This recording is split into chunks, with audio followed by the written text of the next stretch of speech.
determination, passion, stamina, and the will to win. The end result, the Ricmotech Sports Car Series.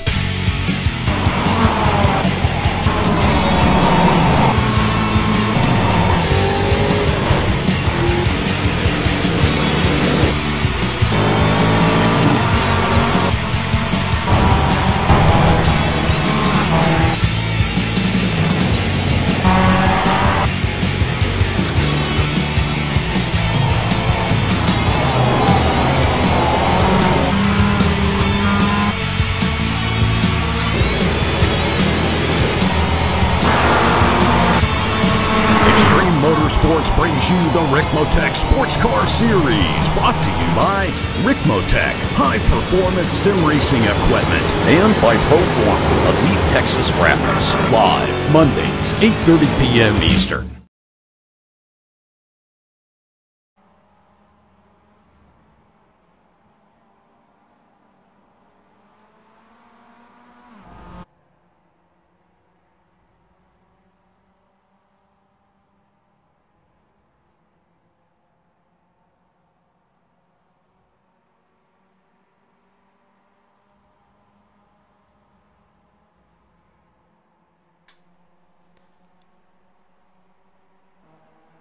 Good evening, everybody. Welcome to Apex Racing TV, and welcome to the Far East, to Japan in fact, for the latest round of the Ricmotech Sports Car Series, brought to you by Proforma Texas Elite Graphics. We're here at Twin Ring Motegi, the road course. You can see it's pretty dark as well for the latest race meeting of the season. And before we dive into tonight's action, let's take a look at a track guide to see what it takes to get around this famous circuit here in Japan. Welcome everyone to Twin Ring Motegi, located here in Motegi, Japan. Great to have you with us as we provide you your track guide today in the Ford Mustang around this 3-mile road course. Motegi was built in 1998 by auto manufacturer Honda, in part to bring the IndyCar series to Japan. Danica Patrick captured her first and only IndyCar win here at Motegi in 2008. Even NASCAR has had a taste of Motegi, racing here on the oval portion of the track during its inaugural year. This is a mostly flat and very fast track, as you will see as we begin our trek up the front straightaway here, moving up through the gears. We'll notice our main grandstands to the left on the other side of the oval portion, pit area to the right as we come across the stripe. Down into turn one, we hit the 50-meter board, down into third gear, let the car lift, down into second, and let's get a good, nice, fast launch off this first corner here. Out of turn two, onto the short straightaway here that leads us down to another double corner, double apex here, a left-hander this time as we hit the 70-meter, get down through the gears, into second, get right down to the apex, let the car track out wide, and get a nice run up through turn four. As we come out of the exit, this is a pretty fast section here. This portion is a good overtaking opportunity for drivers coming down into the entry of 5. Heavy on the brakes, very difficult, hard right-hander. Press that apex, get right back to throttle under the bridge of the backstretch of the oval course. Coming up through 6, this is a flat-out corner, wide open through here. You want to stay right and set up for 7 and 8, the S's.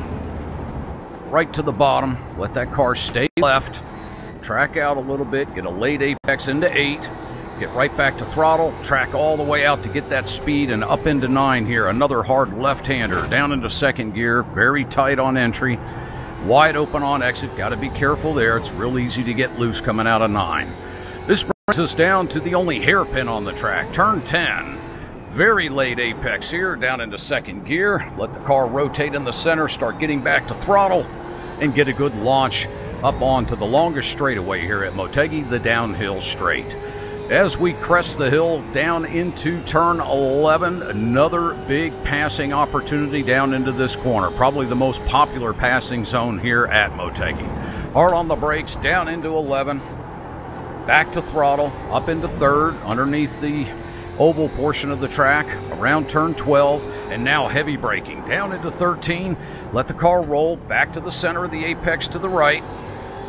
wide open up off the corner there, known as Victory Corner. This brings us back out onto the front straightaway and across the start-finish line. There's your lap and your track guide for Twin Ring Motegi here in Japan.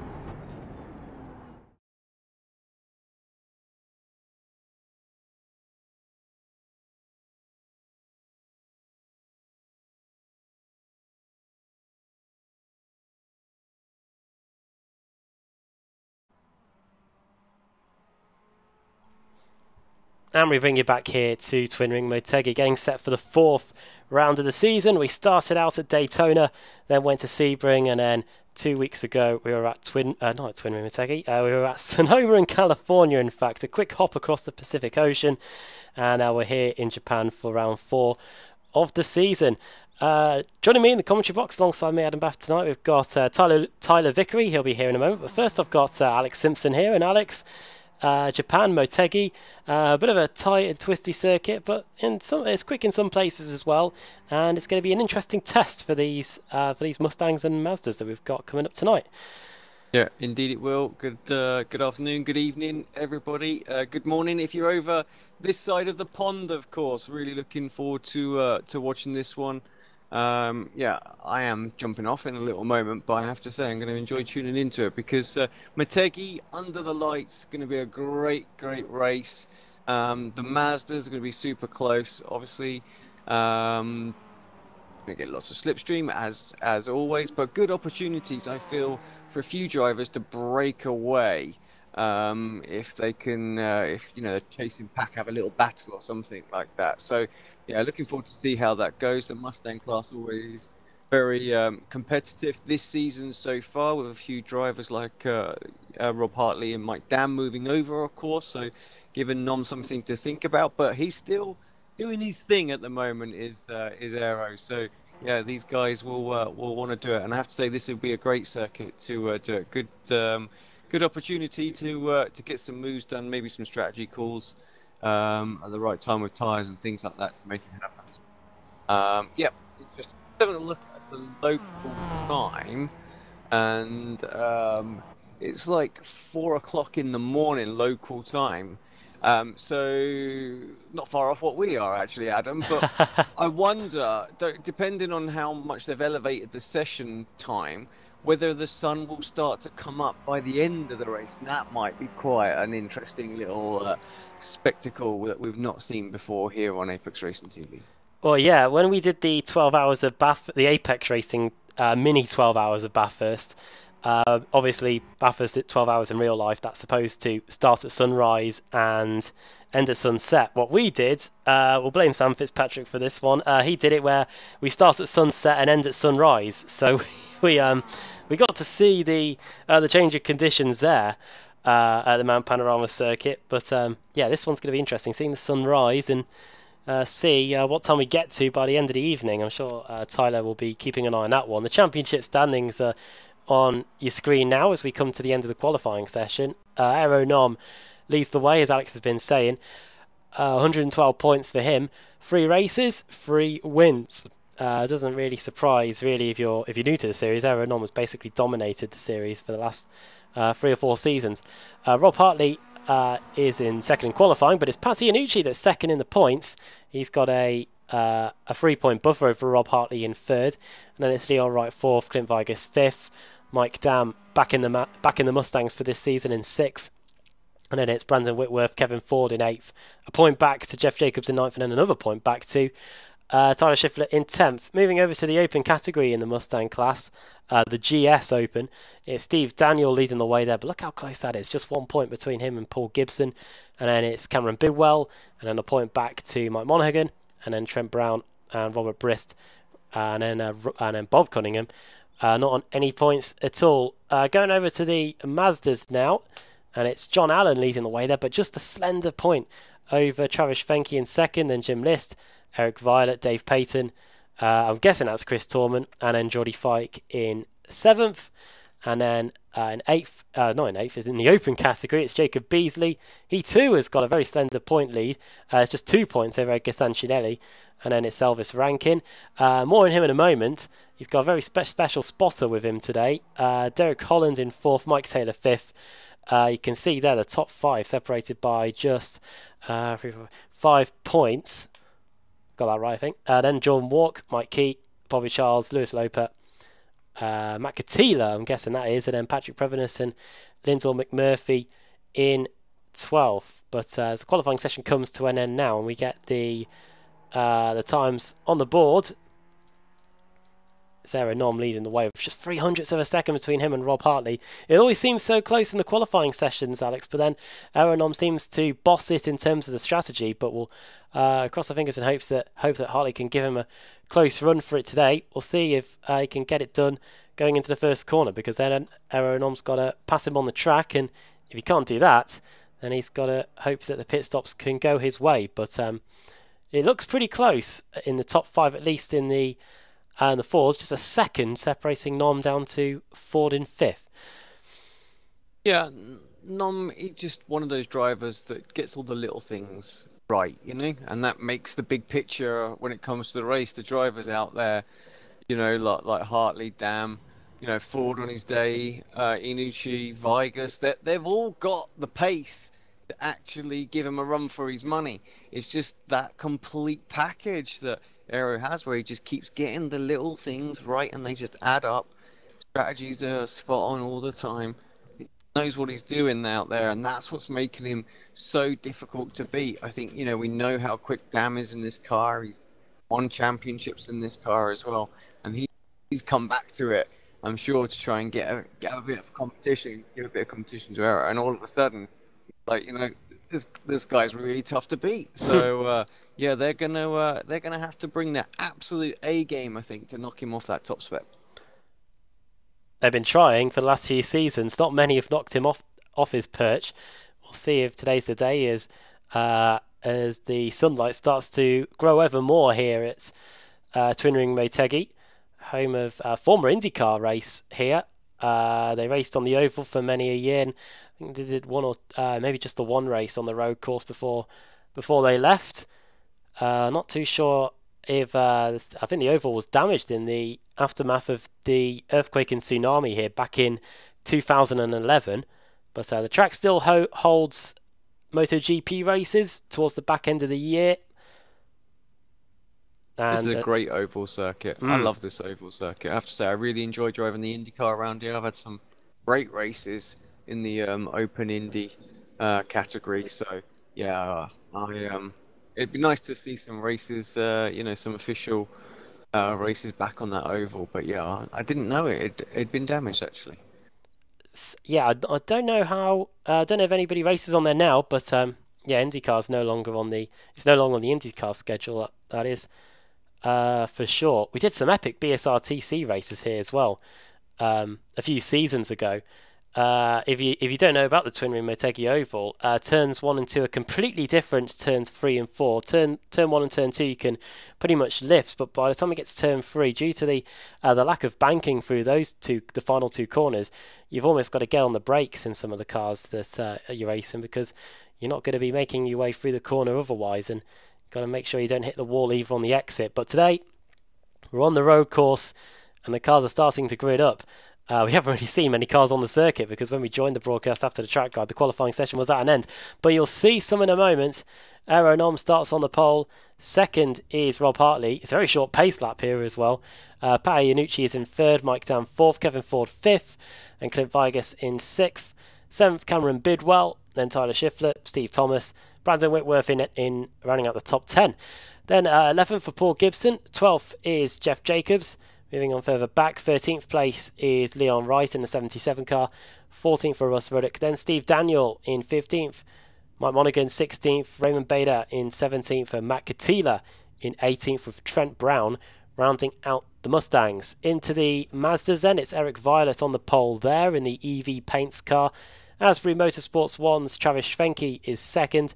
Jacob Beasley 3rd. Then Dave Payton, the Canadian, in 4th. 5th for Jim Liss, 6th for Geordie Fikes, 7th for Bobby Charles. Then it's Elvis Rankin in 8th. Got Robbie Unser as a spotter today.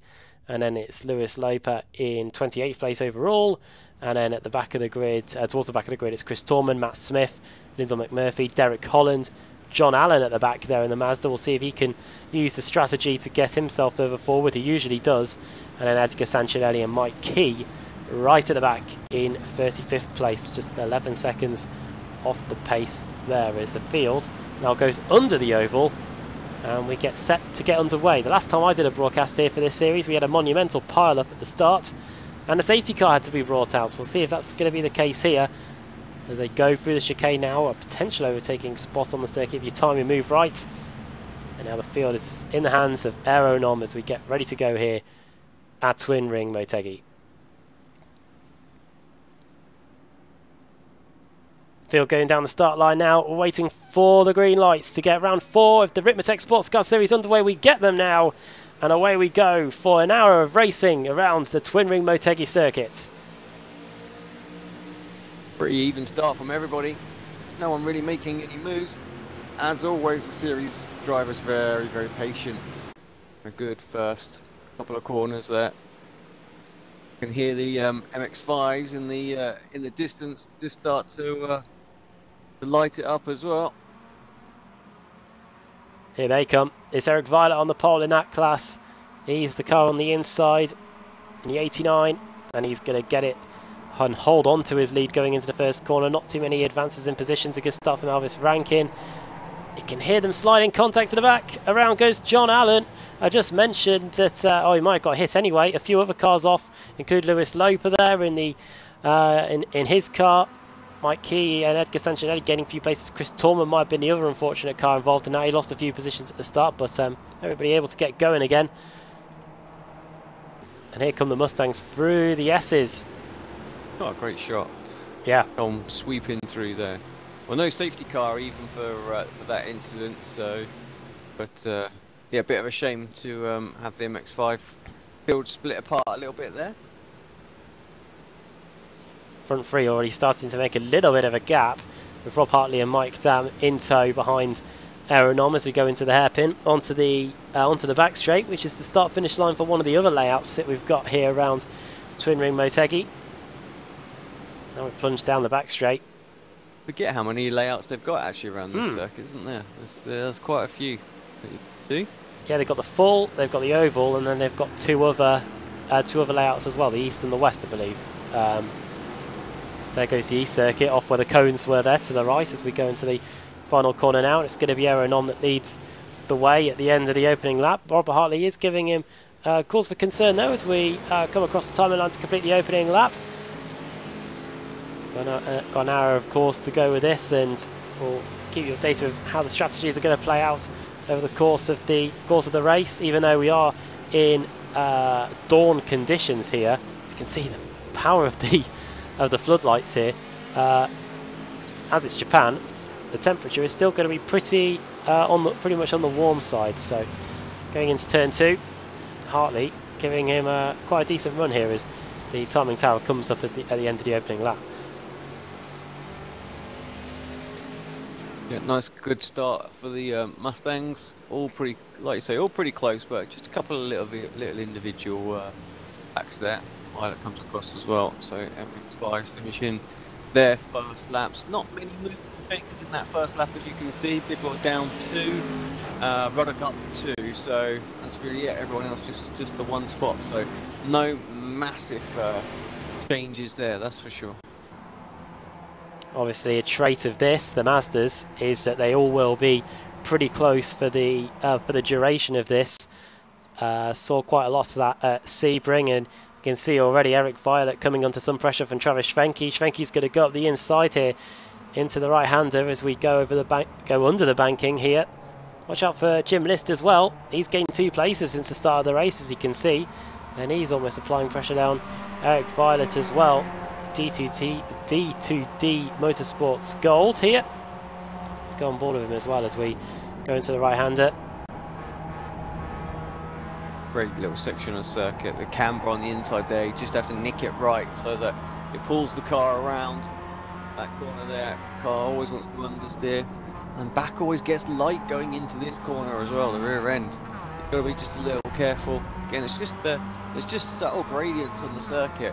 Cambers here and there that make it quite tricky. You just really have to know exactly where to push and what to expect the car to do.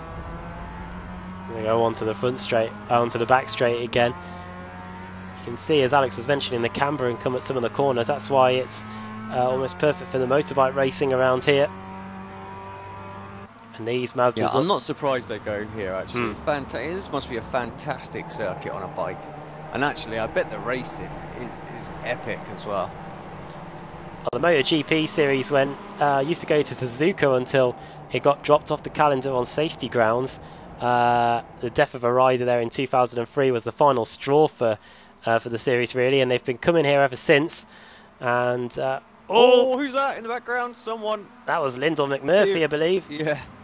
In the Catspire Motorsports, got to have cat-like reactions to keep that one out of the wall as he ran very wide there. Obviously, it doesn't rain on iRacing, but not too much grip on the grass through the final corner, and now he's feeling the heat from Chris Torman in the CT racing car in this battle over 11th in class. I sense it's only a matter of time before we get some sort of rain and things like that. It's almost there now. Nice throwing in a nice wet race. What we need. Be the icing on the cake, really, wouldn't it? I will, yeah. I mean, we've got dynamic this and that and everything now. Let's get some of that on there. I mean, I know people will shout at me and go, no, we need better tyre model. And I do agree with you. Where does yeah, a new Silverstone as well. It's all on the list.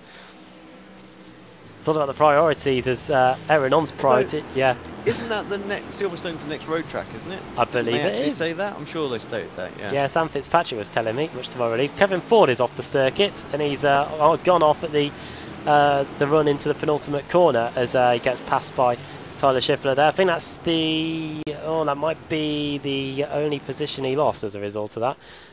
We'll have a look at a replay to see what happened to the veteran of this series in the Flintstone racing car. Here he is, going into the... tell me before the night that he hadn't been able to do any practice at all for this one, so he's just sort of jumped in and gone. So impressive to get where he did in Q. But yeah, I'm not surprised we've seen a couple. We'll see. Well, we just saw a little mistake there, but I dare say there may be a few more by the time the night's out. Hopefully he can get up to speed and find a rhythm pretty quickly. Well, for a man who hasn't had much practice at this circuit, he did a good job in qualifying to get it in P5. We haven't been to this track since season 10, which, in the context of how long a Ricmotech Sports Car Series season usually is, they're about 12 weeks each. So we won back about 36 weeks. We're talking about nearly just under a year ago. So plenty of time has gone past since then, and plenty of tracks and plenty of races have taken place since then, and you can understand if something has dropped out of the memory bank somewhere. And there you go, Kevin Ford running a bit wide going for the penultimate corner, and now he's having to withstand some of the pressure from Steve Thomas here in the early going in the Driftline racing car, that familiar purple, grey, red and white livery. Back to the Mazdas, in fact, because it is pretty close between Travis Fenke and Jim Liss. Eric Violet hasn't been able to recoup any of those positions that he lost in the early going, but he has kept them within striking distance.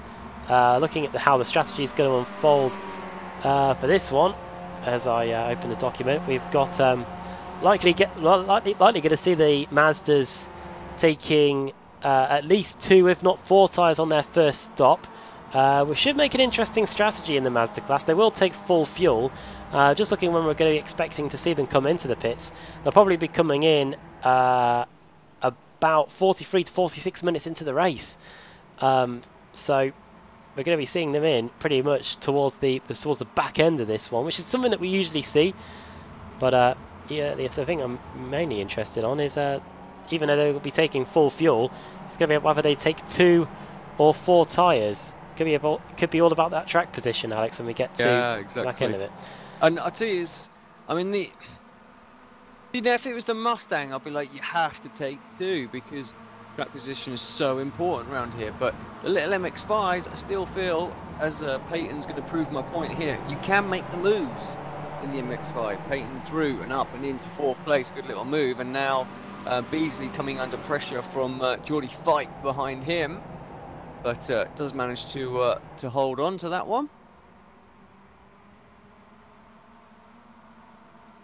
Over line they go again, and track position was key for many of the drivers in the Daytona 500 on Sunday. In fact, the crash that took place in that even made national news here in the UK. It was one of the top few things on the BBC Sport website for most of the day, which I thought was pretty cool. Obviously, even the non-motorsport fans love a good crash. Something that we probably won't be seeing here the Ricmotech Sports Car Series. I think many of the drivers in the NASCAR last night lost their heads by about lap 180.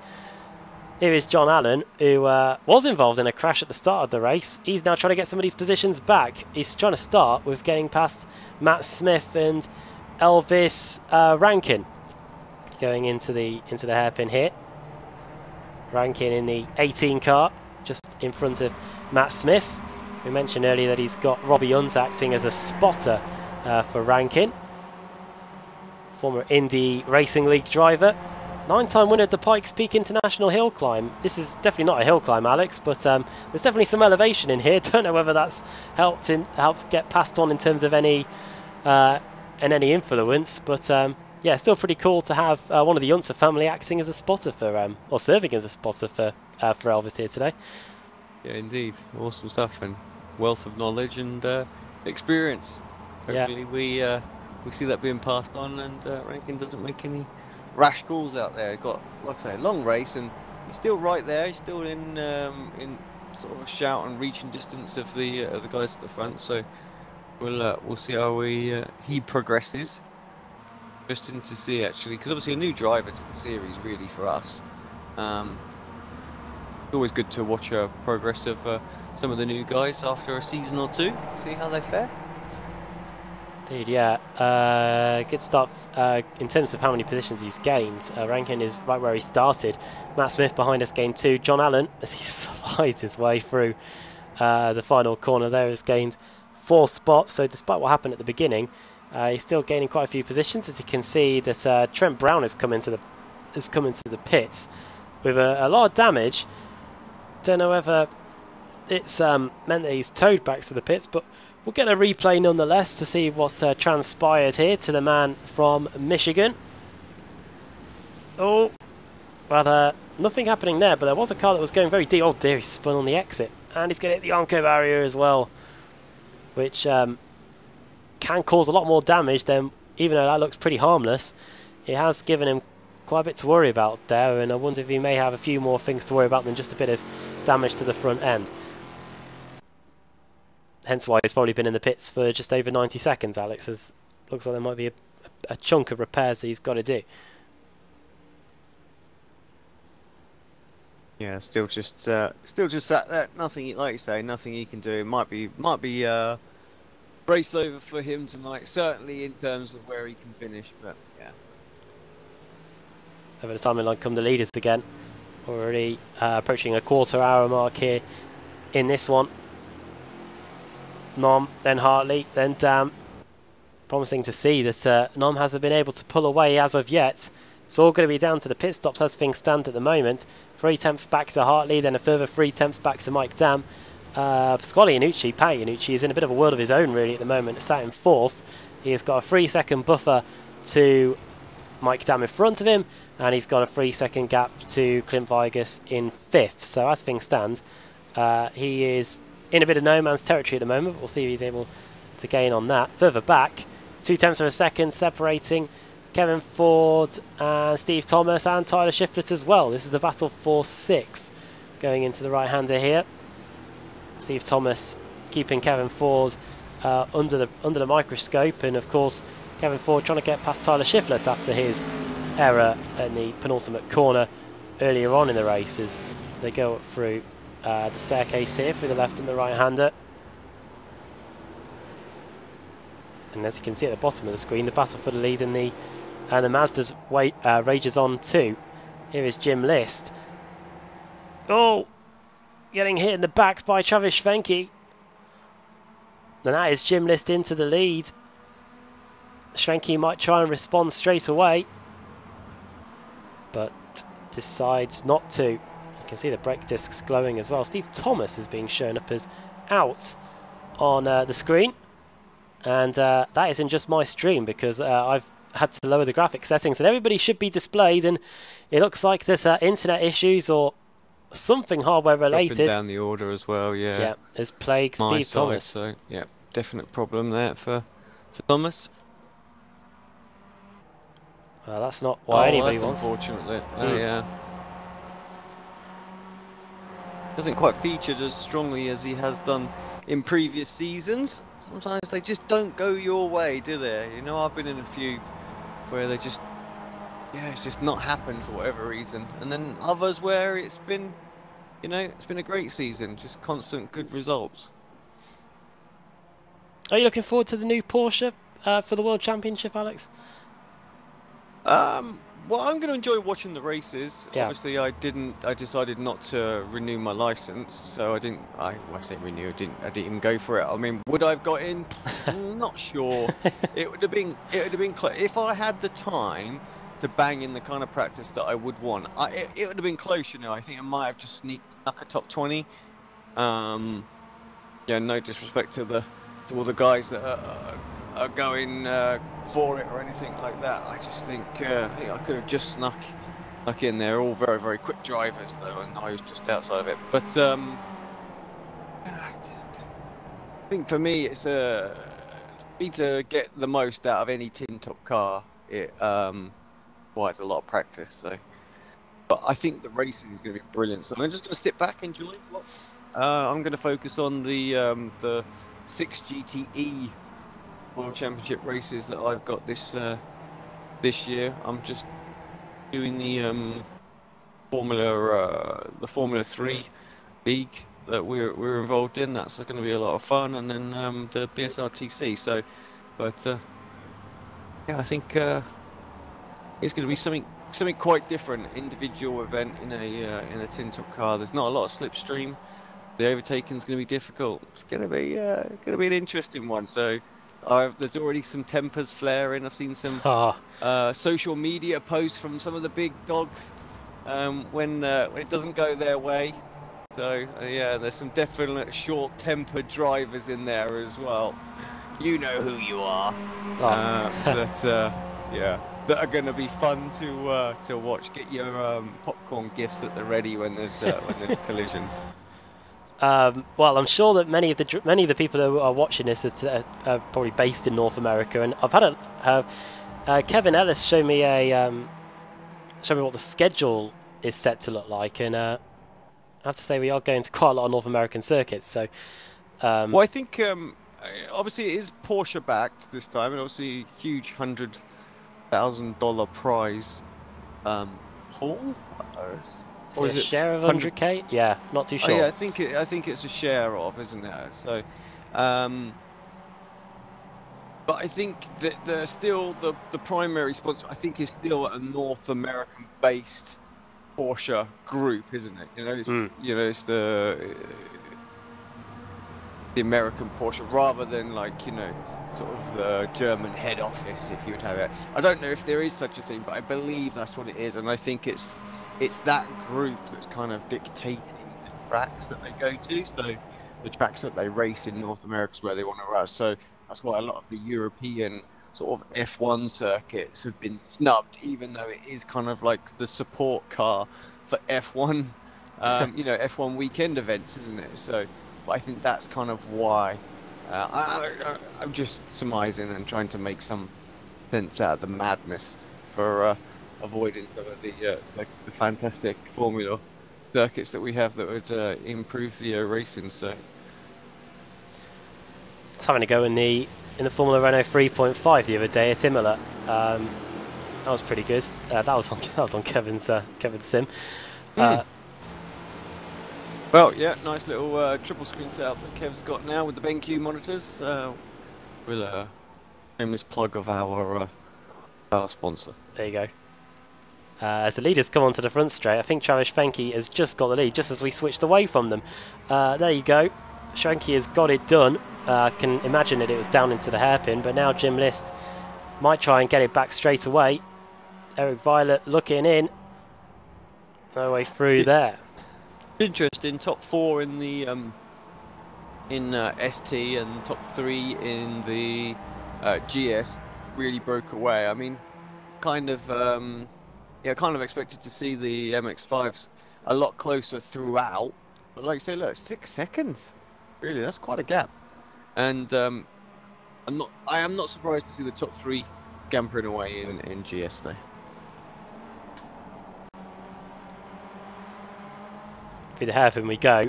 About 20 minutes into this one then, as somebody was off the circuit. I think that was Derek Holland. But yeah, the front 4 here, not much to separate them here. Mike Dam may have made an... oh no, he's still there. Oh, I thought for a second that he was gone. But it's Iannucci that's actually 5.6 seconds down the road. Good battle in the midfield that we haven't really checked in on. Here it is. It's Leon Wright versus Russ Ruddock. And Paul Gibson isn't too far away either. Gibson lost 3 positions. Has lost 3 positions in the opening 20 minutes, but he's since managed to stop the rot and is now trying to get some of them back as so Alvis Rankin has gone off the circuit. I think he's got back on again. He's trying to apply the pressure on Jacob Beasley, but this battle still looks pretty close.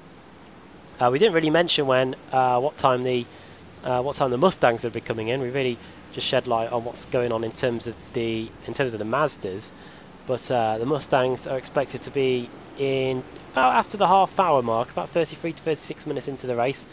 They'll get about 16 to 17 laps on a tank of fuel, and as you can see from the lap counter, we are on lap 10. So expect them in the next 6 laps or so. Of course, many drivers may defy what we've been told and come in earlier. Obviously, they won't have to worry about anything in terms of energy, which is something we saw in the Formula E race, insane Formula E race at Mexico City on Saturday. Great finish. I urge you to check it out somewhere if you haven't. Really was. Over the line we go again. Leon Wright not really showing any signs of getting by here, but it's still a close battle nonetheless in the midfield here in the Mustangs, and hopefully this can continue once they get the pit stops out of the way. That's how things shape up in the Mustangs. I love the way the sun is coming up now. Just you can really see that sort of orange, deep orange, sunrise. So up in the mountains here as well. I tell you what, I bet this would be a fantastic circuit to visit. I bet there is some amazing sights around there. Oh yeah, I'd personally like to go see the Okayama circuit as well. Yeah, that's nestled in probably some very mountainous region. Don't know about Mount Fuji. F1 went there twice, and from the and also from watching some of the World Endurance Championship races there, it just doesn't seem to stop raining there. I was literally about to say the same thing. Every race I've ever seen there has just absolutely chucked it down. So yeah, it'll be like the WEC race you went to a few years ago. Oh god, that was dire. Literally, it got cancelled. I mean, that's how bad it was. So, didn't you? I can't remember if it was you that told me this or somebody else that was telling me this story, that they passed up on the opportunity to go to the MotoGP at Silverstone last year, which was a complete and utter washout there. It wasn't. No, you're right. I did pass up the opportunity to go there, but I didn't know afterwards that actually, obviously, it chucked it down. But yeah, I did have an opportunity. But I think it was somebody else that must have told you that. And, that you'd chosen not to go, yeah. Yeah, I chosen not to go completely. May have been a certain Andrew Woodhouse. Not too sure why told me that, but it was Leon. I think me and Woody were talking about it actually last year, so that would make sense. Yeah, well, I know someone that did go. One of my colleagues at Manchester United, John Allen, has crashed. Oh dear, what's happened here? I say that he's just come out of the pits, so. I don't know what's going to transpire here. He's in on his own, turns in, spins. Oh, he manages to nearly hold on to it, but obviously he was going so slow that the system had registered him as having crashed. So minus scare. Not lost a huge amount of time, but it'll be enough, I think. There.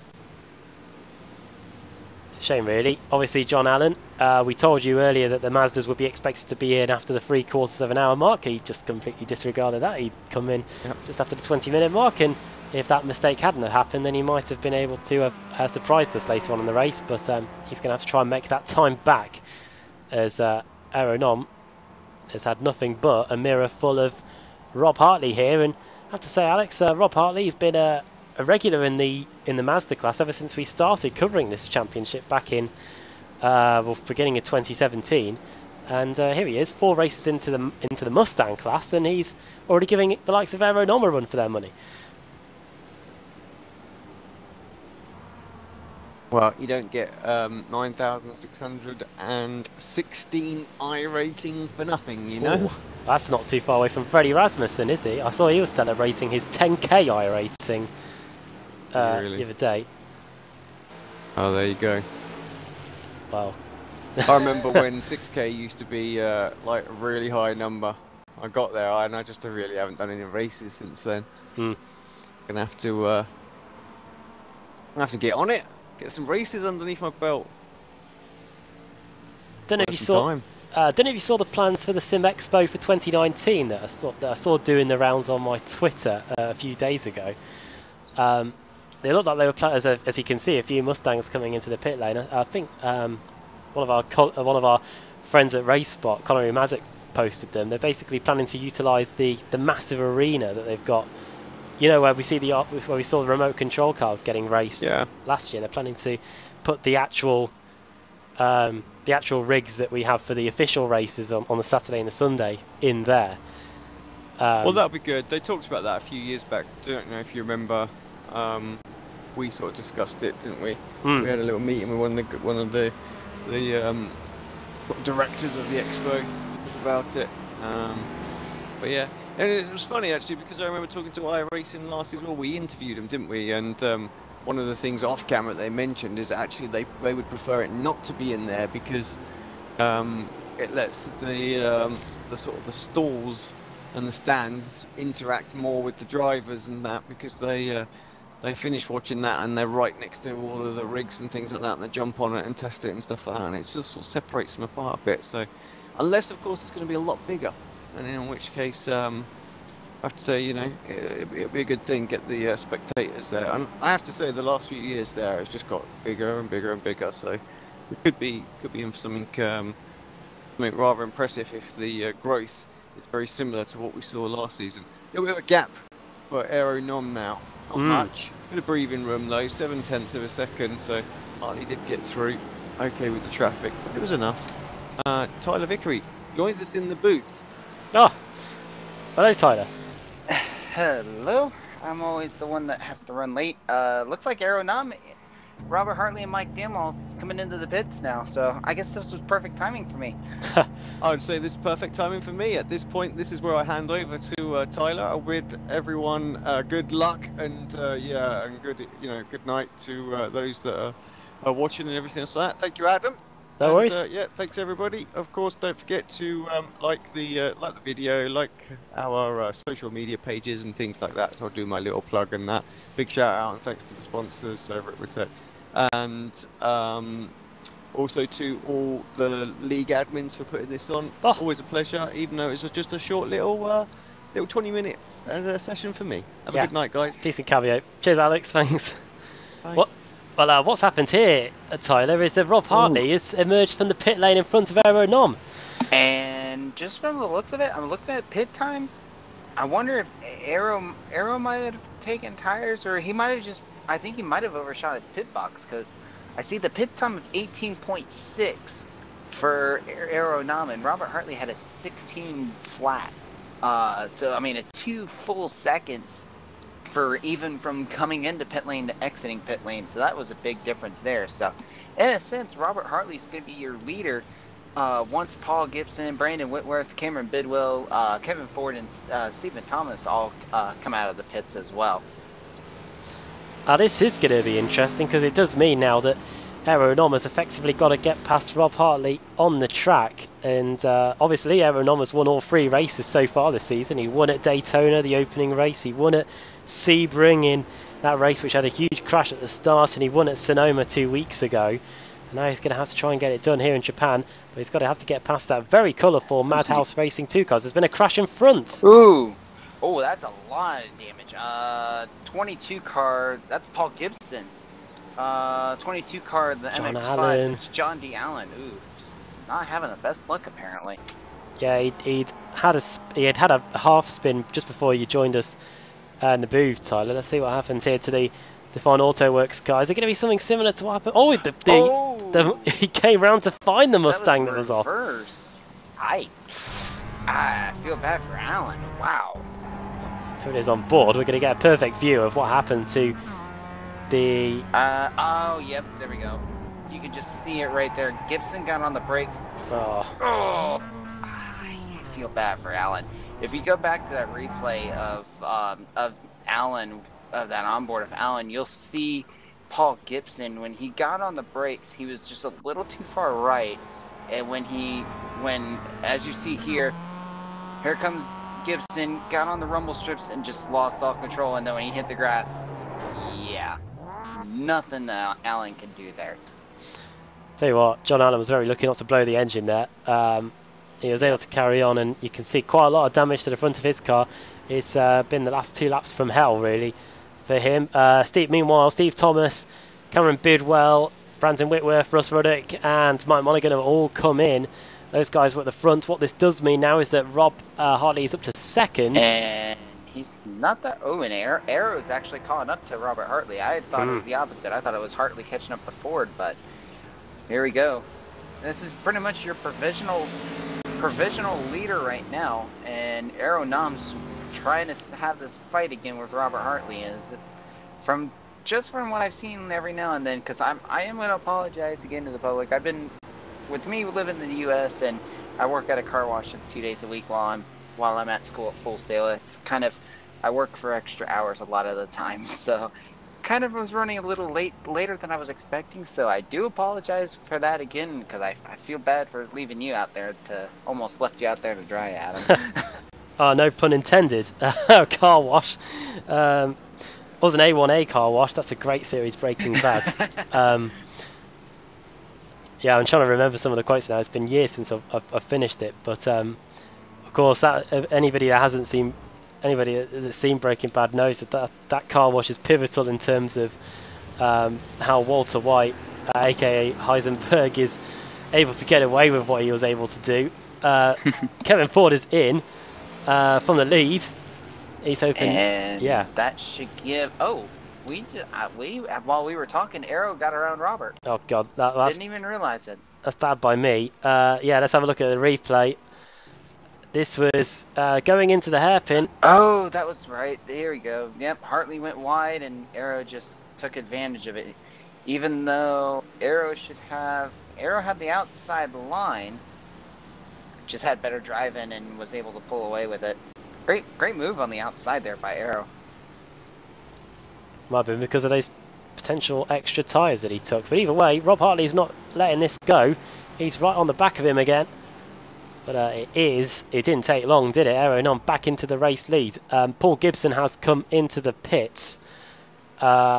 He was the one that we saw having the contact with John Allen earlier. And I wonder if he's going to be in the pits for a substantial amount of time. We'll have to wait and see with that one. And also, I'm keeping an eye, too, on looking at the MX-5s. Looks like Jim Liss has closed in on Travis Schwenke a little bit, too. 0.6 of a second, and then Eric Violette's catching up to, I believe it's David Patton. Yeah, David Patton as well. So, good little battle here for top 4 in the ST class. Yeah, the ST class is pretty close in terms of the championship going into this one as well. And with Travis Schwenke leading the way, it's going to be really interesting to see how that could influence the championship. Of course, all these guys are yet to stop. We expect them to be coming in with about a quarter of an hour to go. We'll wait and see if any of them rolled the dice. Of course, John Allen did, but his crashes since... Yeah, it hasn't gone well. Yeah, well, even you can also base off of well, not last week, since last week was World Challenge, but the week before, in Sonoma. We had a few, yeah, or no, wasn't it Sebring actually? Oh, that was the one that we did. Yeah, that was 3 weeks ago. But yeah, we went to Sonoma after that. That's right, Sonoma. And that was, yeah, that was some interesting strategies there as well. And it worked for some and did not work for others. Really did. We had a big crash there at the start as well, which really decimated the Mazda. That was at Sebring, wasn't it? That was Sebring. Yeah, that was actually Sebring, and Travis Schwenke was one of those, and ended up being Jim List taking over for that. As we got a decent little battle here with Leon Wright fighting with Russ Roddick. It's like coming into the final chicane here, heading into turn 1, a very technical chicane as well. Got to be precise here if you want to make a run, and it looks like Leon might have had a little bit more cleaner run, but Russ is going to have the draft on Brandon Whitworth that there's closing in on him very quickly too. Or actually no, that is the 42. No, I was right. Sorry. Ooh. Went a little wide though. Went wide, and you can see dawn has broken here at Twin Ring Motegi. We started the day just as the sun was beginning to rise, and it's getting there now, and you can see that some parts of the circuit, the track is glowing a wonderful orange here as dawn breaks over Japan. Yep. As I'm looking a little bit further down in the GS class, another good battle is Clint Vigas and Pat Iannucci as well. Here they are. Clint Vigas currently in 5th. Pat Iannucci, before the pit stops, was in what we called no man's land. He was 5 seconds ahead and 5 seconds behind the next car, but now he's 3/10 of a second away from Vigas, who is putting in the lap times. He was 4/10 of a second quicker than Iannucci on the previous lap, and now he sniffs a 4th place here as he starts to apply the pressure. Yep, Iannucci's got to get around this Mazda real quick. Very close there. I almost tagged the 242 there of Matthew Smith. So that was real close. And now Vigas is going to just slide right back in, heading into the last few corners here, heading in towards that last chicane. And Iannucci's got to get that right if he wants to try to pull away from Clint, because Clint's really good with these kind of technical corners, I've noticed, even from previous seasons. Looks like Iannucci ran a little bit better there as he's got a little bit wider gap. He's going to take advantage of an MX-5. Ooh, MX-5 almost couldn't decide where he needed to go there for a second. I don't know which car that was. I want to say that was Lendl McMurphy, but I'm not 100% sure though. That was car 154. That was Jacob Beasley. Yeah. Well, they were able to negotiate their way past that Mazda without too much issues. Alex was telling me, and we mentioned it during the broadcast before you arrived, Tyler, that Elvis Rankin sat in 29th place overall. Has got Robbie Unser as a spotter today. Son of Bobby. That's awesome. Oh boy! Pat Iannucci sent it there, didn't he? Slapper there. That could have ended very poorly for both if Iannucci could not hang on to that car. Fantastic scrap this as we go. There we go, that's the good angle. Going through the S's. I believe this may be called the staircase, not too sure. I'll have to get the track man up for that one. They may have even mentioned it in the track guide as we had at the beginning of the show.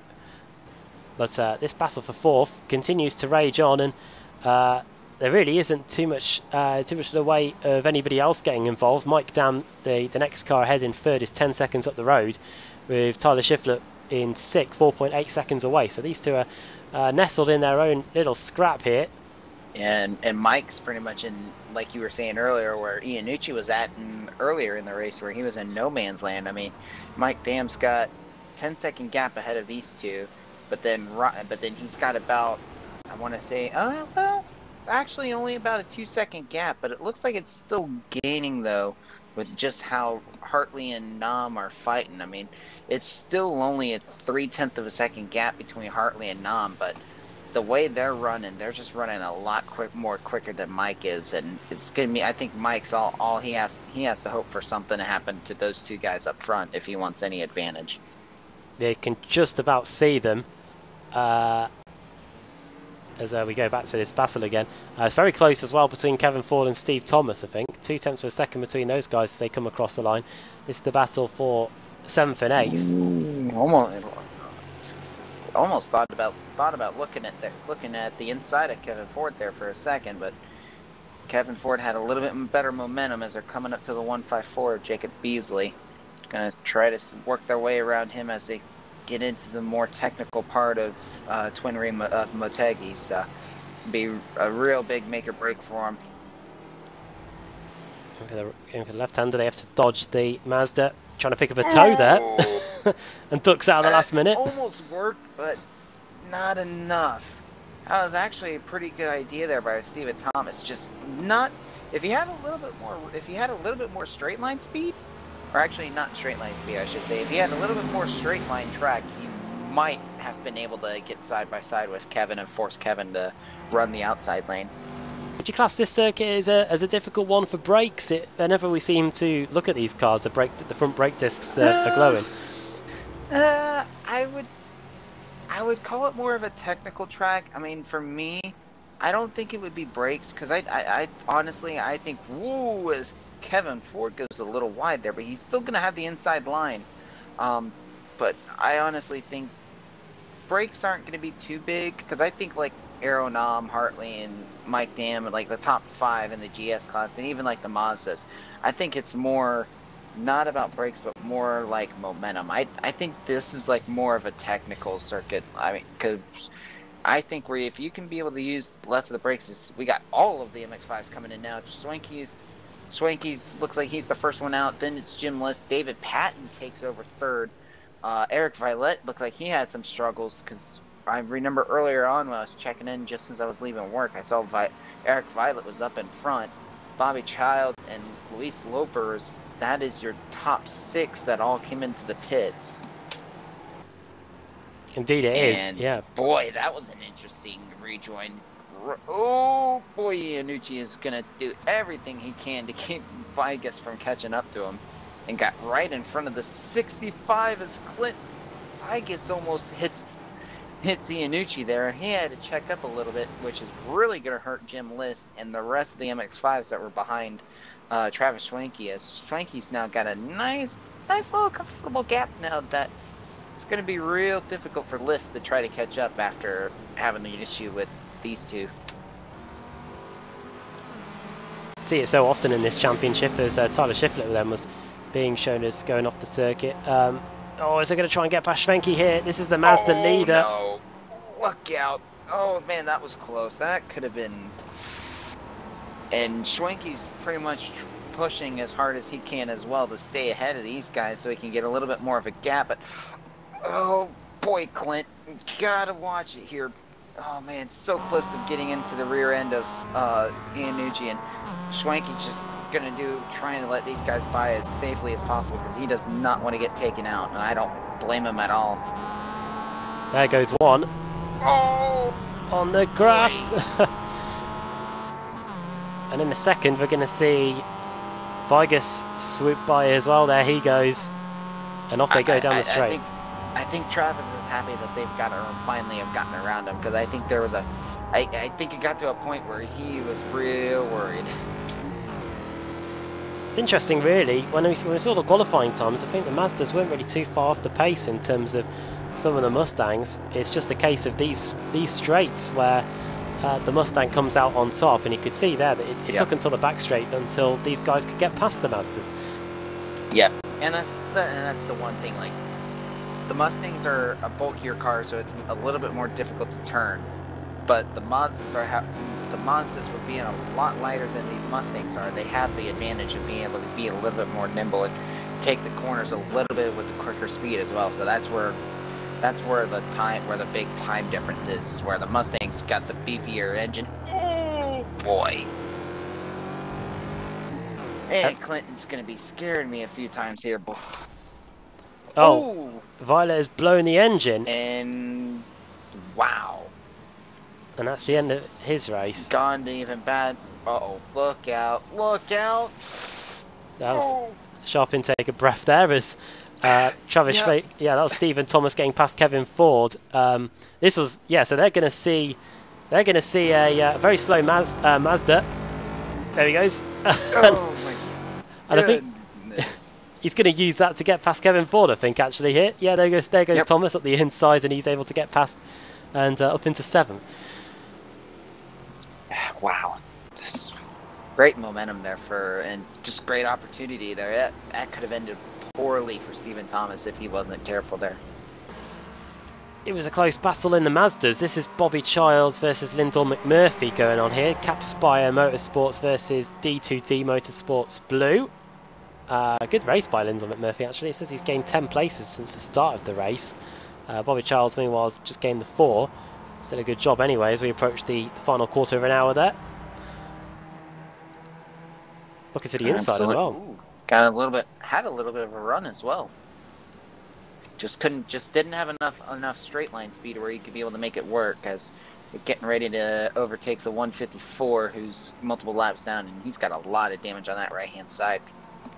Yeah, Jacob Beasley getting laps now by even his fellow Mazdas, as you can see at the front in the overall class in the Mustangs. Still 0.3 of a second between Errol Nom and Rob Hartley.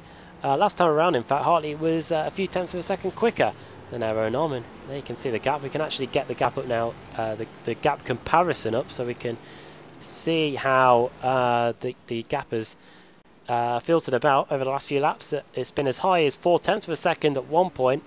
Now it's back down to 3.5. So, Rob Hartley really hasn't allowed Errol Nom to get away, and I wonder if he might just be preparing himself for a late race charge here, as we have just 15 minutes to go. I don't know, but it's gonna be some really close battling here, and I think I think this battle's gonna be really good all the way to the end. You can see, had to brake going through the middle of the corner there, getting on the brakes into probably one of the slowest corners on the circuit. Back on the power again, sliding their way through the left-hander, and now up towards the hairpin on one of the other layouts of this Twin Ring Motegi circuit. This would be the final corner, but no, for these guys it leads on to the backstretch. You can see he's wrestling with the car on the exit there, as Clint Vickers has gone off the circuit and come back on again. He has only lost a few tenths of a second as a result of it to Clint Vickers, as you can see. On the brakes again as we plunge down the hill, use a bit of the curbs on the outside, and then throw it in here. Under the bridge we go, and then into the final 2 corners here in quick succession. Yep. Oh, almost having to drift through there. Yeah, you hear the wheel spin there for a little bit.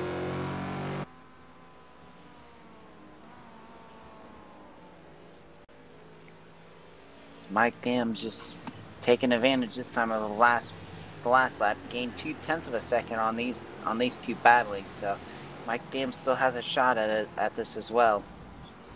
Here's a battle in the midfield. This is over 14th place. It's Raymond Bader, then it's Steve Daniel, and we got Matt Katila as well, who I believe provides the music for our intro here on Apex Racing TV for the Ricmotech Sports Car Series. As you can see, that Travis Schwenke has put in a new personal best as he continues to extend his advantage in the Mazda class. He's got a 4.6 second lead over Jim Liss now as we approach the final 13 minutes.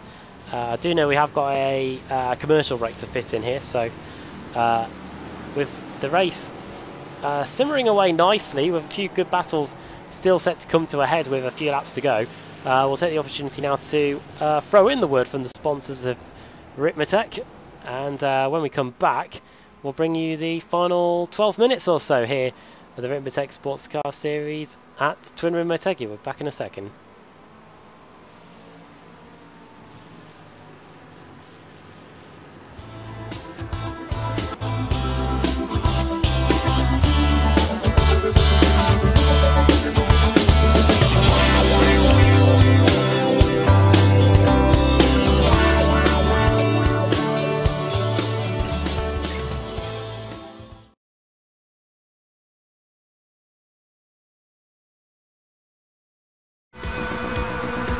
Are you a fan of the Ricmotech Sports Car Series?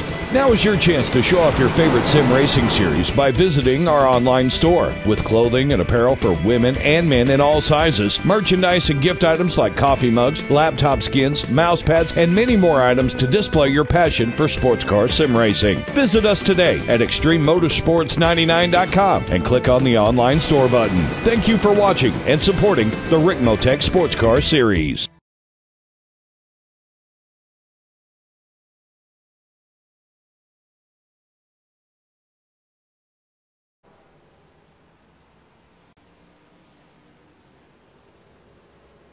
We're back at Twin Ring Motegi for the final 10 minutes, and while we're away, you can see someone's had a crash. It's Raymond Bader that's had a crash, and let's have a look at what happened, what transpired here to cause it. Oh dear.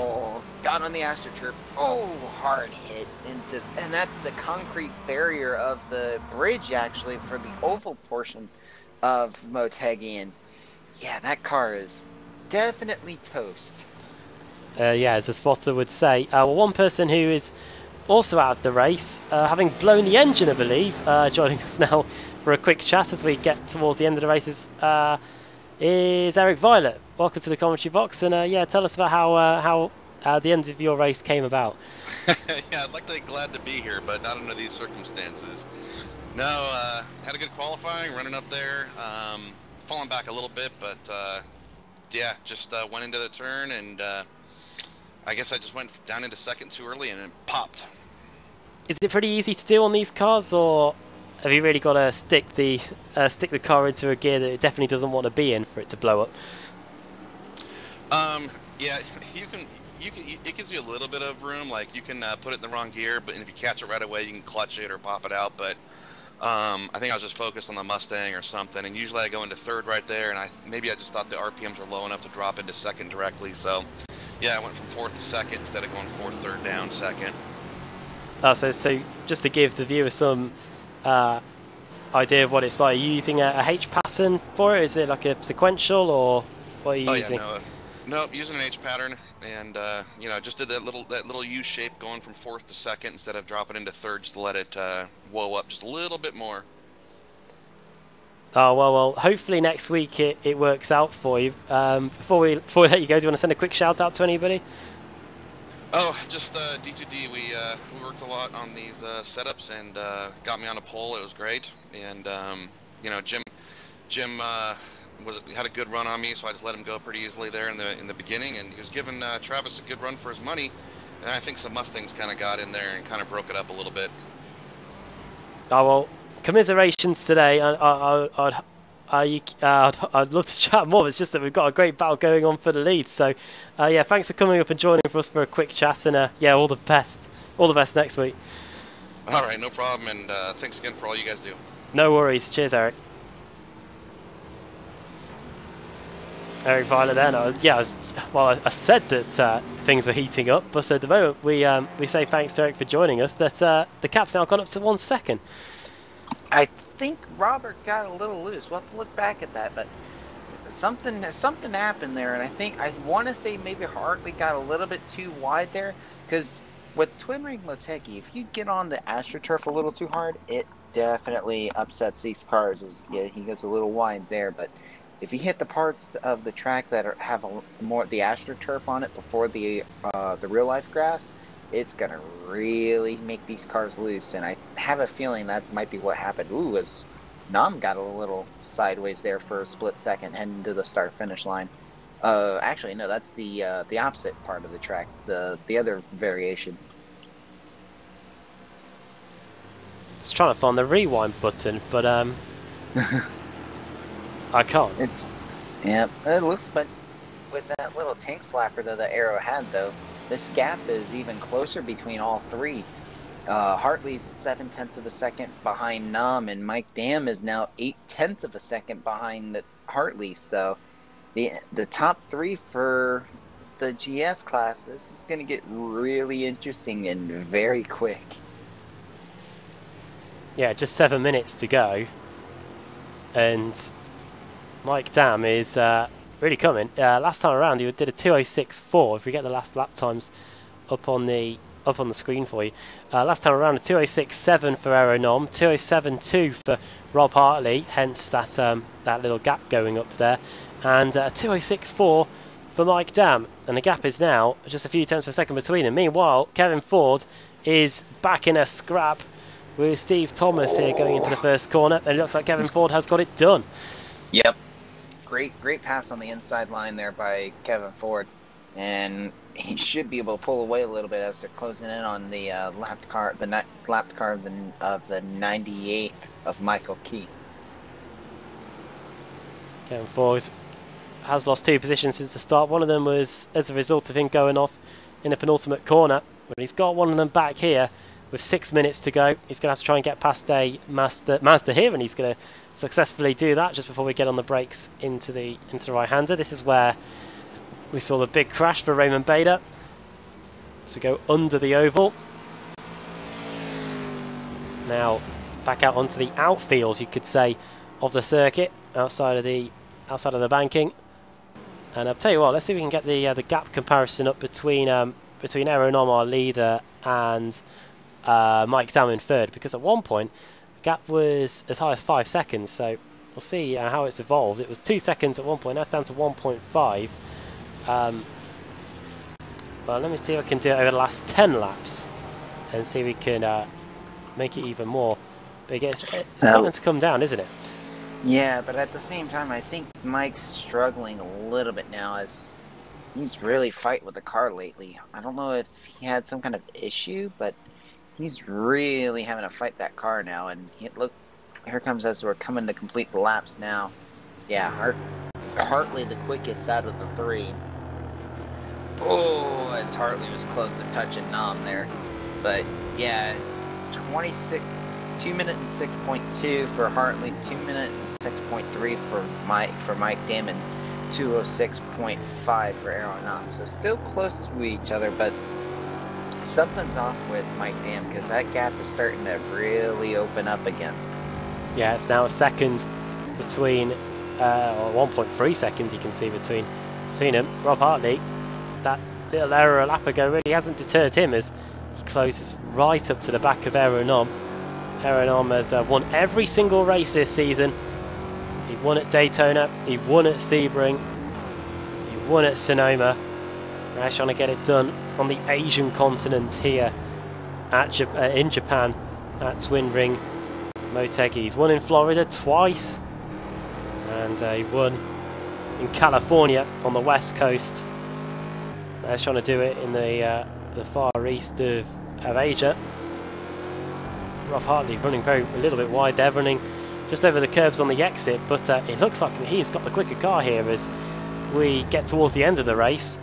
It looked like Aeronom was going to race off into the sunset at one point after the pit stops were complete, and he got past Rob Hartley, but Hartley has been able to keep him within striking distance for the majority of this race, and when we get to the line, it's a 2 minute 4 lap here, and we've got 3 minutes to go, so we are going to be starting the penultimate lap. Yeah.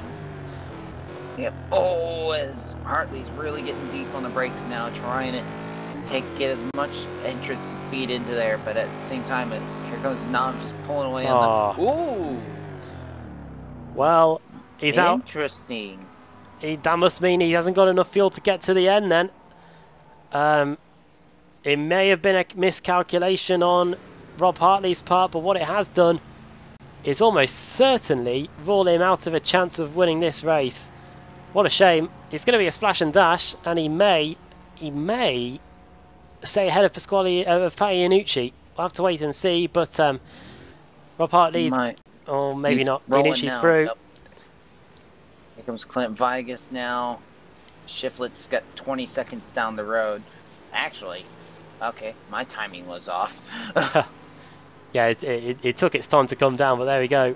Rob Hartley emerges in 5th position, and just when it looked like that we were going to have a really grandstand finish here, Aeronom now has a 1 second advantage over Mike Dam. Can Dam do anything in the remaining 1.5 laps that we've got here at Twin Ring Motegi? Because as things stand, it's going to be Aeronom that's going to be riding home to a 4th consecutive victory. Yeah, from what it looks like, we're looking further back. This battle's still with Kevin Ford and Stephen Thomas. As still brewing.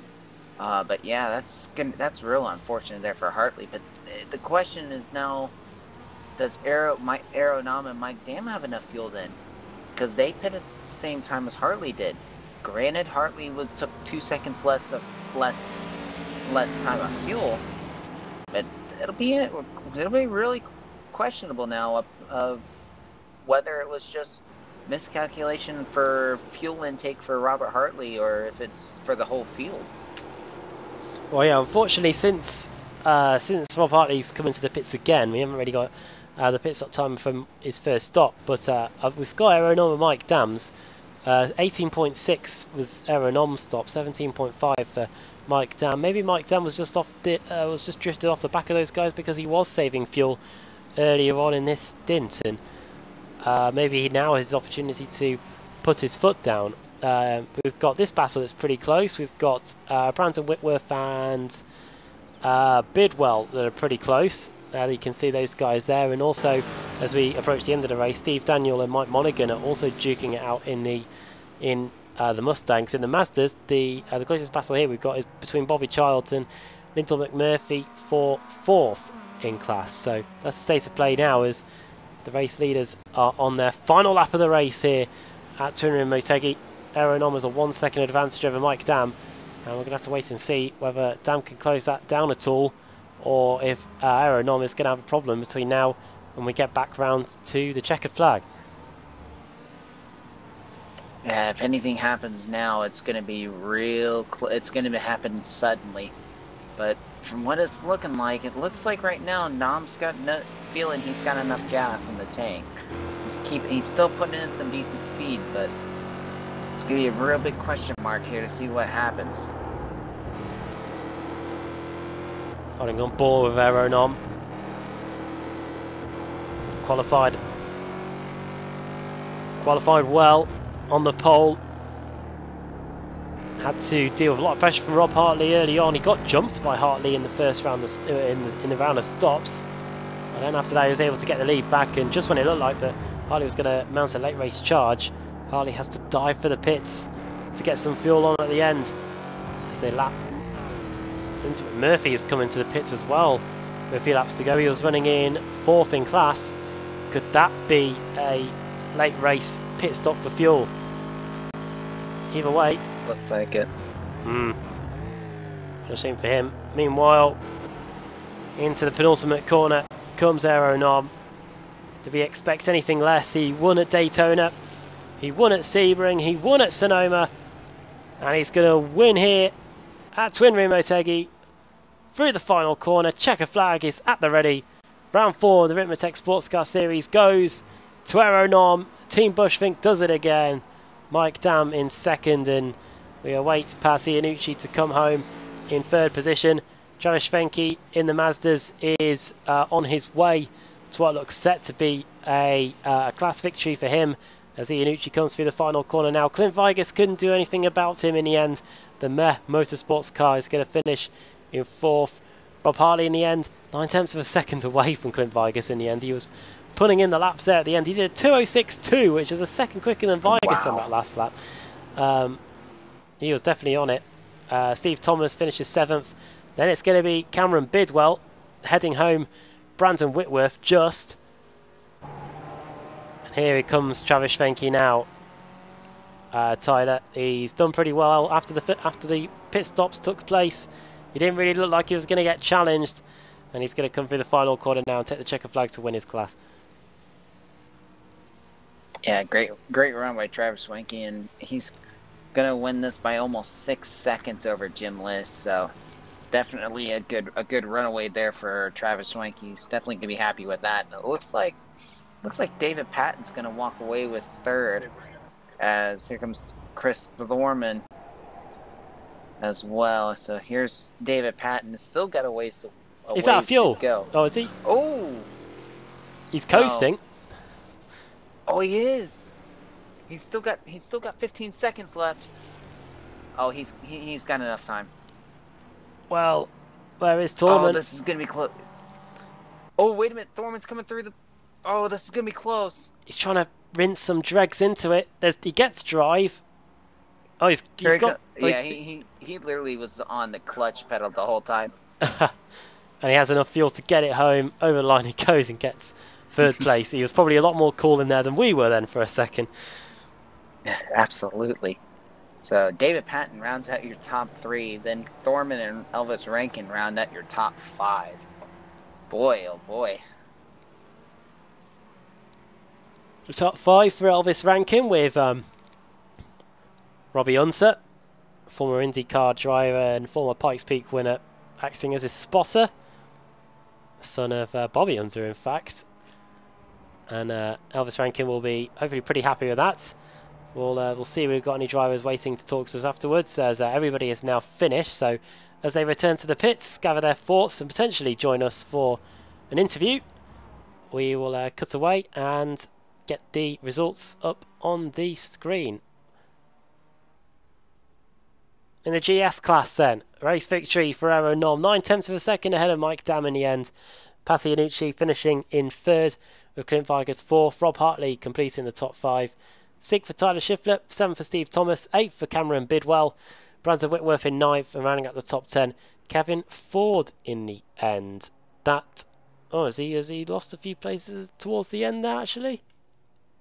Might have done. Bidwell and Whitworth both passed him just before the checkered flag. So that might be worth a replay before the end, before we go off there. Leon Wright finishes in 11th, Russ Ruddock in 12th, Mike Monaghan finishing in 13th place, then Steve Daniel, Matt Katila, then Jeff Jacobs, Raymond Bader 7 laps down in the end, Paul Gibson 15 laps down, and Trent Brown 25 laps down. Before we go on to the STs, we will see what happens to Kevin Ford here. This could be interesting. This is Bidwell and Whitworth. They're about to come up on Kevin Ford here, who, well, is he coasting? Was the car damaged? Not too sure. You can see the fuel lights on, just from... I'm just listening in. The race controls just informing drivers of any drivers that ran out of fuel. Sounds like Kevin Ford might have lost connection on that last lap. Let's have a look here. Well, when we saw him later on, and oh dear. Oh well, you can see that he lost the connection because he blinked in and out. And he did. I'm just looking at the chat to see if anything popped up. He fell through. It says here that he received throughput, so he dropped connection on the last lap. And you can see he re-emerged again. But this time he'd hit the wall and he picks up the damage, and that's what led to him losing those positions late on. So poor Kevin Ford, he dropped from, well, I'd say 5th down to about, to 10th in the end. I say about 5th, about 8th down to 10th. So late drama there. Let's bring up the results from the STs, the Mazda MX-5 class. A win for Mike Dam. That is not they're not Mazda drivers. It is Travis Schwenke that wins, with Jim List in 2nd, then Dave Payton, then Chris Torman, Elvis Rankin there finishing in 5th, Bobby Charles 6th, Derek Holland, then Lewis Loper, John Allen in the end 2 laps down, then Denzel McMurphy, Geordie Fike, Edgar Sancinelli, Mike Key, Jacob Beasley, Matt Smith there finishing well. And then at the back, Eric Violet, who blew the engine when shifting down into 2nd. He spoke to us earlier, and he'll be hoping for better things when the championship heads to the next race next week. So that is how things finished in the Mazda MX-5 class. Right then, we do have both class winners waiting to talk to us in Travis Schwenke and Aero Nom. So we'll start with dragging up our race winner, our overall race winner in the Ford Mustang category. It's Aero Nom, who joins us now. Well done. You had to work hard for that one. You had Rob Hartley pushing you all the way there until the very end. Yeah, it was really difficult from the start. I had to go full out to drop some guys behind, so all I can do is drop the fourth guy, and I was so afraid the guys behind me are saving fuel. So at lap 10, I think we had good gap to the fourth place, so I started to save fuel myself. Yeah, because when the pit stops happened, Rob Hartley emerged ahead of you. You're able to get by him pretty quickly. Were you ever aware of the fuel issues that he may have had behind you? No, I thought he had a pretty good stop, and I didn't think he is short because my stop was a little bit longer because I was stuck in the pits when I stopped the fueling. So I can imagine you were pretty relieved with just before you started the final lap that you saw his car dive off into the pit lane.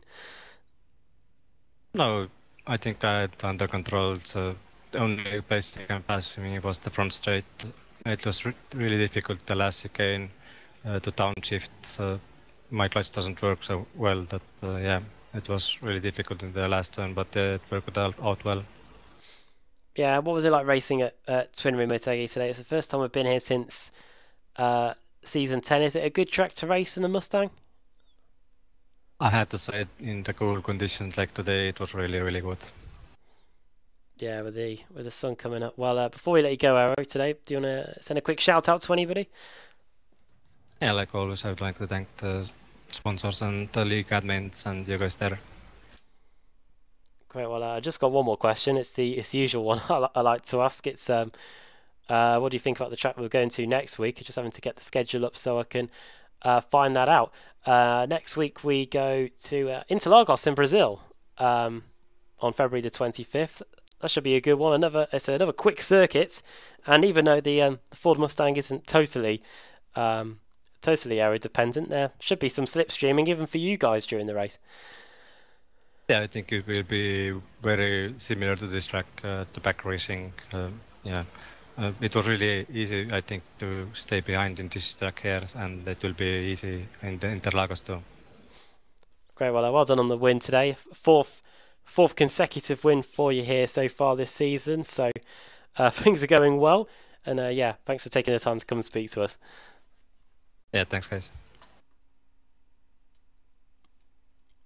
And on there, we can also get Travis Schwenke up.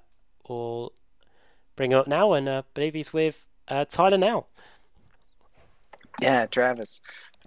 Just excellent run for you. Had an interesting battle there at the start, and then just pit stops worked your way. And talk to us about the timing of that pit stop, and especially when coming out right in front of a huge battle between Clint Vigas and Iannucci happening right behind you.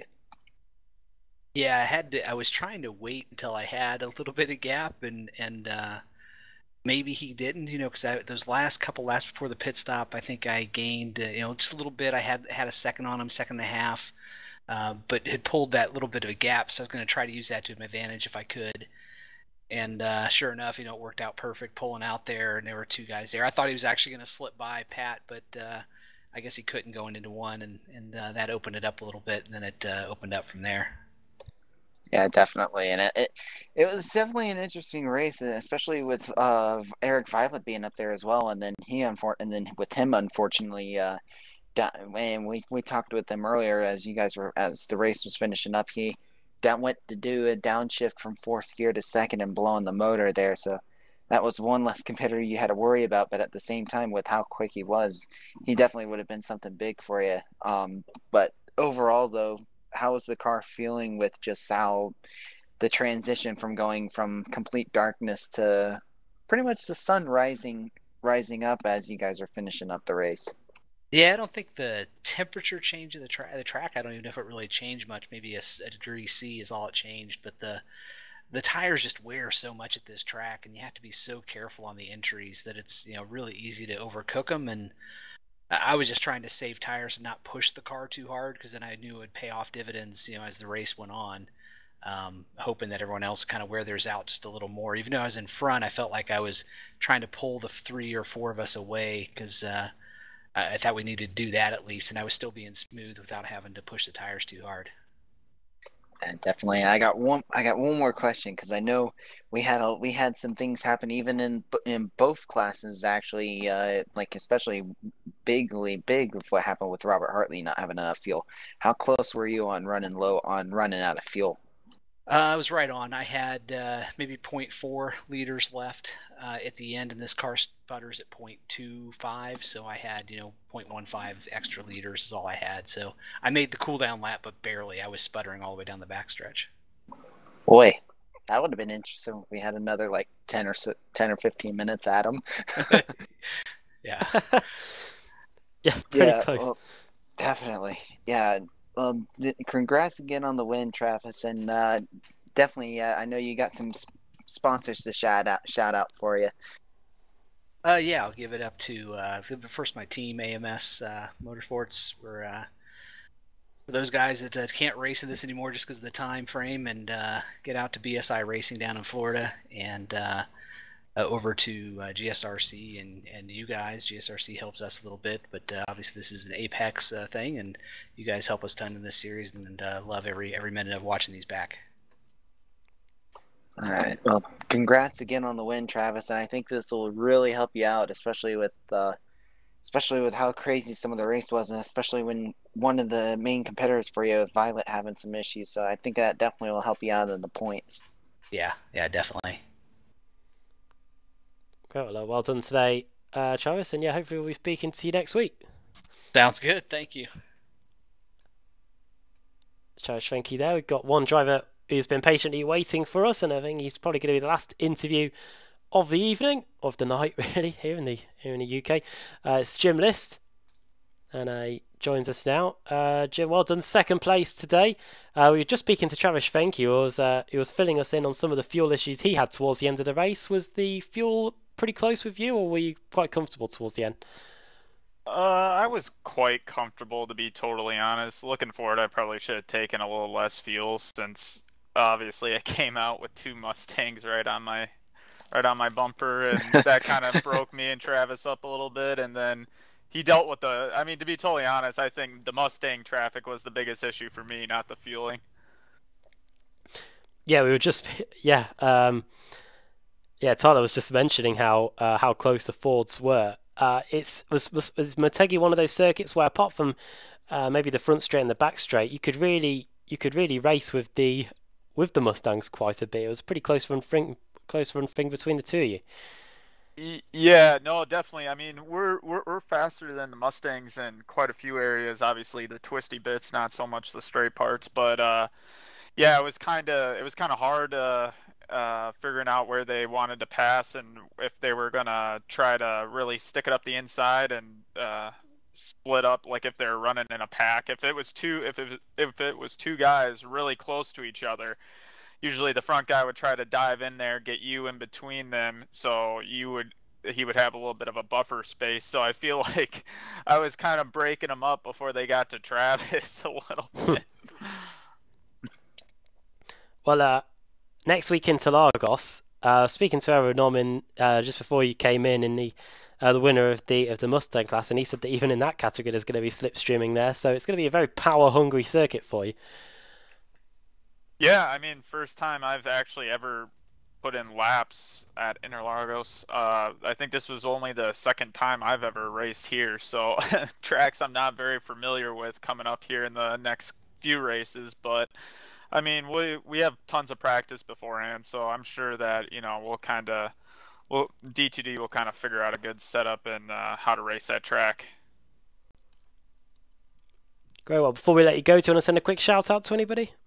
Yeah, of course, always you guys. Thanks for staying up so late, Adam. I know it's late up there. And thanks for, putting on a wonderful broadcast. I know my family really enjoys watching it. And thank you, Ricmotech and Performa Elite Graphics down in Texas for being our sponsors. And thanks to all the admins and all the drivers, really top-notch league that we have going on here. So, yeah, thanks to everybody. And, it's a great race. Yeah, thanks very much, Jim, for coming to speak to us. Yeah, it's coming up to 5-3 here in the UK. I'm probably doing a pretty good job of making it sound like I'm more awake than I actually am. But thanks for taking the time to come and speak to us. And yeah, all the best for next week at Interlagos. All right, thank you so much, guys. Jim List there. I'm sure it's definitely not 5-3 where Tyler is. Nah. No, it's 5-10 or something. Yeah, it's more like 5 to 10 here. Not too bad, really. I stayed up last night to watch the Daytona 500 as well. Yeah, that was interesting. I'm kind of glad I didn't go, but I kind of was down. I was kind of a little bit down because I didn't have the opportunity to work with Fox, because that's the one advantage you get when going to Full Sail, and especially going for the School of Broadcasting there that's run by Dan Patrick. So unfortunate that didn't happen, but boy, that would have been I honestly, that would have been a very, very late night for me, and I don't even know how I would be feeling today, especially getting up in the morning after that race. I think some of the drivers with about 10 laps to go, the fatigue must have hit them then, because they just descended into a wrecking fest. Even made national. Before you came on, I was just mentioning it made national news here in the UK, which, as you probably know, isn't a big NASCAR nation. But the video of the big one did make the front page on the BBC Sport website. So Wow. There's one thing that all sports fans love, and they don't even have to be motorsport fans, is a big crash, and it shows you there the popularity. Right, we are just about out of time here as we come up to the top of the hour here at Twin Ring Motegi. So we will take time now to say thanks for watching, and make sure to give us a like and a subscribe as well, and turn on the post notifications too, so that you know when we are live. And there's plenty more broadcasts to come this week as well. My thanks to Tyler and to Alex Simpson, also that helped fill in for the first part of the broadcast. They helped cover what was a great race here at Twin Ring Motegi. Make sure you join us next week when the series heads to the high speeds and the bustle and hustle of Sao Paulo, Brazil for the Interlagos circuit. That'll be on the usual time, just after 1 o'clock GMT, 1 a.m. GMT. Make sure you can join us for that. But for now, from me, from Tyler, and from everyone here at Apex Racing TV at Twin Ring Motegi, goodbye.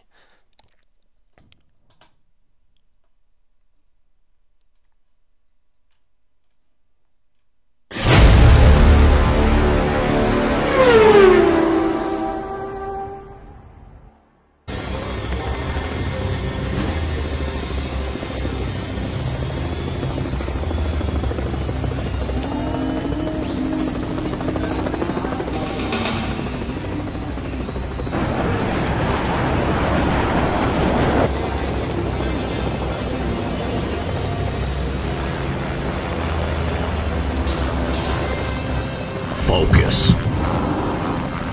determination, passion, stamina, and the will to win. The end result, the Ricmotech Sports Car Series.